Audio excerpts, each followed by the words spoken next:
Mesdames et messieurs, bonjour et bienvenue sous ce radieux soleil d'Afrique.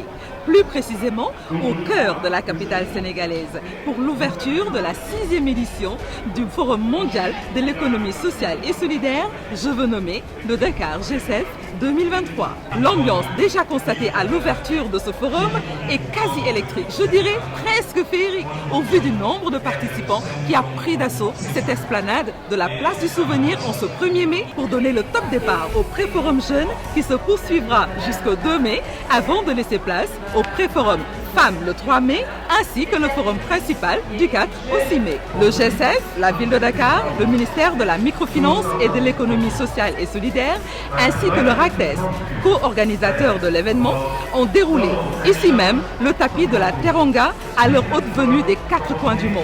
Tout au long de ces 6 jours d'échange sur l'économie sociale et solidaire, nous vous proposerons une immersion en plein cœur des événements au travers de ce mini-mag que j'aurai l'honneur de vous présenter quotidiennement et que nous intitulons Les échos du Forum mondial Dakar G7 2023. Retrouvons-nous juste après le générique.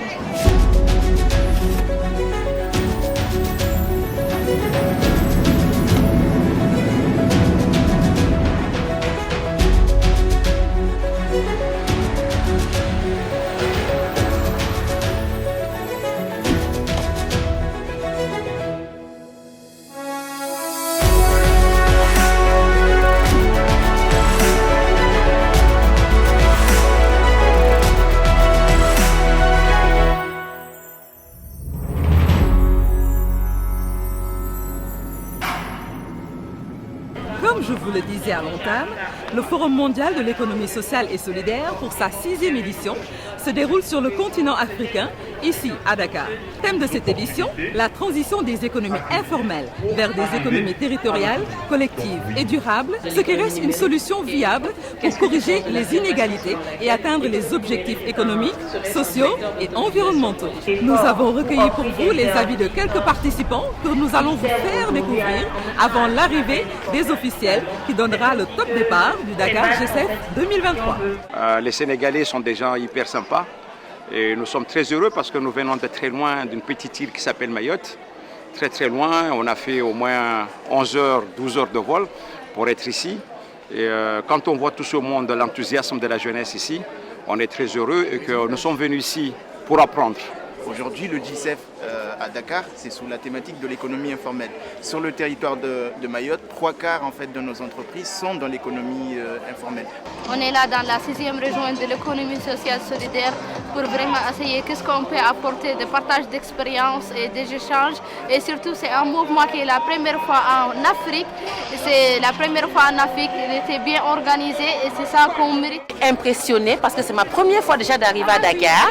Je suis impressionnée par l'infrastructure et l'événement est grandiose. Il y a tellement de monde. À 6 h du matin, il y avait déjà tellement de monde.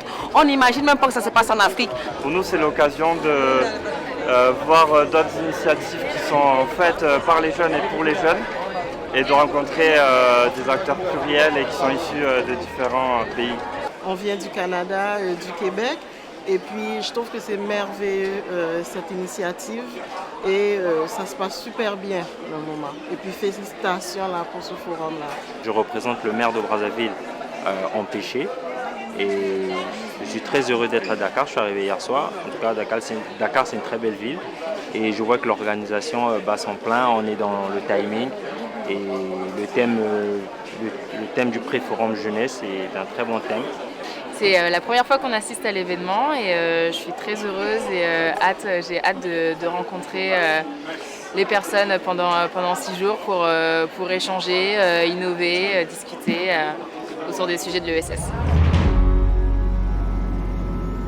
Merci à ces participants qui visiblement sont heureux d'être ici. Nous assistons maintenant à l'arrivée des officiels, en l'occurrence M. Barthélémy Toye Dias, maire de la ville hôte de ce Forum mondial de l'économie sociale et solidaire, accompagné de Mme Soham El Wardini, ancienne maire et invitée d'honneur.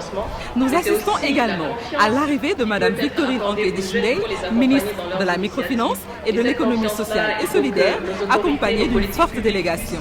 La cérémonie d'ouverture de ce pré-forum jeune comme vous pouvez le constater sur ces images, a refusé du monde et a noté l'allocution tout d'abord de M. Sobel Aziz Ngom, directeur exécutif du consortium Jeunesse Sénégal, ensuite de M. Barthélémy Toye Dias, maire de la ville de Dakar, et enfin de Mme Victorine Ankédichney, ministre de la microfinance et de l'économie sociale et solidaire. La cérémonie s'est poursuivie par une visite des officiels au village des ODD, les objectifs de développement durable. S'en suivi des séances sur scène présentées par plusieurs speakers. Il est à rappeler que ce Pré-Forum Jeune se poursuivra jusqu'au 2 mai et restera centré sur le rôle essentiel de la jeunesse dans l'économie sociale et solidaire. Voici donc, mesdames, messieurs, en résumé, ce que l'on peut retenir de cette journée d'ouverture du Forum mondial de l'économie sociale et solidaire qui a été riche en participation. Ce qui, de mon point de vue, augure des lendemains d'espoir en ce qui concerne les problématiques liées à l'économie sociale et solidaire. Je vous retrouve dès demain pour un nouveau numéro de votre mini-mag afin de vous faire toujours parvenir les échos de ce Forum mondial de l'économie sociale et solidaire.